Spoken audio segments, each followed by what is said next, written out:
Análisis de caída de presión y perfil de velocidad en tubos concéntricos. Objetivos y metodología.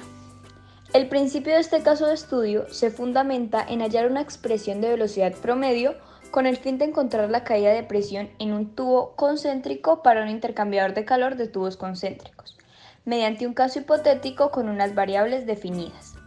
En primer lugar, determinar qué consideraciones se deben tener en cuenta para la resolución del problema.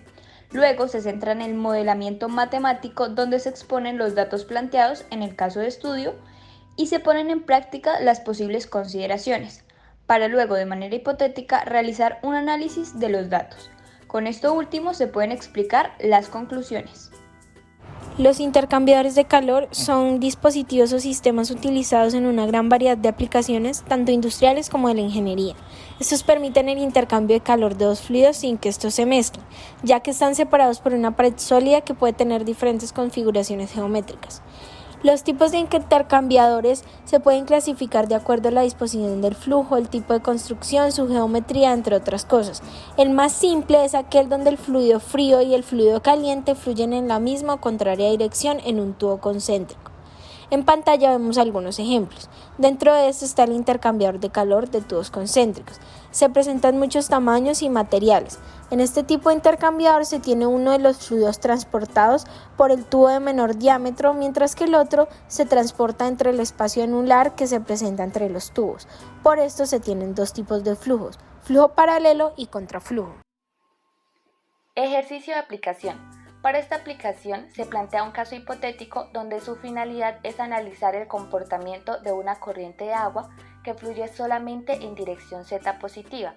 Para esto se estudiará un intercambiador de calor con estructura de tubos concéntricos como se muestra en la imagen de la derecha. La temperatura y la presión a tener en cuenta serán ambiente, por lo tanto la temperatura será de 25 grados centígrados y la presión de una atmósfera. Esto es para encontrar la pérdida de carga total del sistema.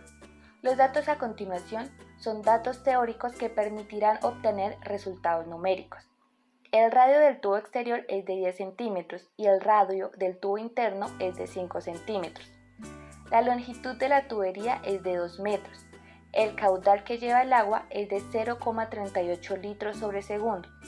La densidad y la viscosidad se hallaron por medio de tablas con temperatura y presión ambiente. Por lo tanto, la densidad del agua es de 997,13 kilogramos sobre metro cúbico y la viscosidad es de 8,91 por 10 a la menos 4 kilogramos sobre metro por segundo. Las consideraciones a tener en cuenta para hallar la ecuación de continuidad y la ecuación de cantidad de movimiento son: primero, no se tendrá en cuenta la transferencia de calor, por lo tanto las diferentes propiedades del sistema serán constantes. Segundo, solamente existe componente de velocidad en el eje Z. Tercero, la velocidad en Z solamente depende del radio de la tubería. Cuarto, hay caída de presión en dirección Z. Quinto, el flujo está completamente desarrollado y no se tendrá en cuenta las perturbaciones del flujo tanto a la entrada como a la salida de este. Metodología. Se determina el régimen de flujo a partir de la ecuación en pantalla, donde K es la relación entre el radio inferior y el radio exterior. Se reemplaza y se obtiene un Reynolds de 1801. Esto nos indica que el régimen es laminar y se realizará un balance aplicando las ecuaciones de Navier-Stokes. Balance de cantidad de movimiento. Este balance obedece a la ley de conservación, lo que nos indica que para un sistema cerrado la cantidad de movimiento total permanece constante en el tiempo. Se abordan los ejercicios estableciendo balances de cantidad sobre una delgada envoltura del fluido. Para un flujo estacionario, el balance de cantidad de movimiento es como se muestra en la diapositiva. El procedimiento para plantear y resolver problemas de flujo es el siguiente. Primero se identifica la componente velocidad y la variable espacial. Después se escribe el balance de cantidad de movimiento. Por tercero, se hace que el espesor de la envoltura tienda a 0. Se integra esta ecuación para obtener la distribución de densidad de flujo de cantidad de movimiento. Siguiente, se inserta la ley de viscosidad de Newton y se obtiene la ecuación diferencial para la velocidad. Se integra esta ecuación para obtener la distribución de velocidad y por último, se usa esta distribución de velocidad para obtener otras cantidades como la velocidad máxima o la velocidad media. Acá tenemos el modelamiento matemático. Primero vamos a hacer un balance de cantidad de movimiento sobre una delgada envoltura cilíndrica de líquido. Como podemos observar en la primera ecuación, tenemos una constante que es esta, la cual tomamos para poder abreviar un poco los términos de densidad por gravedad y obtendremos esta ecuación. Luego vamos a integrar esa ecuación anterior y obtendremos este resultado que va en función de las constantes. Después tendremos un máximo en la curva de velocidad en algún punto del plano compuesto por lambda y el radio, al cual la densidad del flujo de cantidad de movimiento va a ser 0. Reemplazamos R con lambda y el radio. Al despejarse 1 en esta ecuación y sustituirla en la ecuación 2 que tuvimos que integrar, tendremos esta.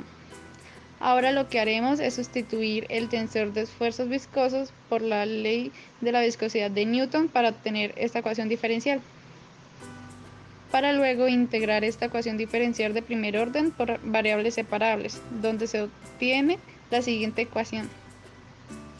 Ahora evaluamos las dos constantes de integración, lambda y C2, utilizando la condición de no deslizamiento sobre el límite de cada sólido. Al sustituir estas condiciones límites en el paso 6, se obtienen dos ecuaciones simultáneas, las cuales son estas. A partir de las ecuaciones anteriores, se encuentran que las dos constantes de integración lambda y C2 son. Las expresiones anteriores las reemplazamos en el paso 4 y en el paso 6 para obtener la distribución de densidad de cantidad de movimiento y la distribución de la velocidad como sigue.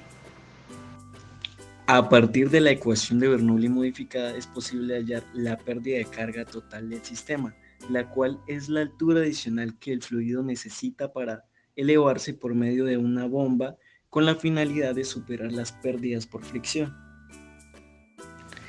Esta ecuación tiene en cuenta la caída de presión, densidad del fluido, gravedad, velocidad en dos posiciones, factor de corrección de la velocidad, la diferencia de alturas respecto a un eje de referencia y la pérdida de carga total del sistema.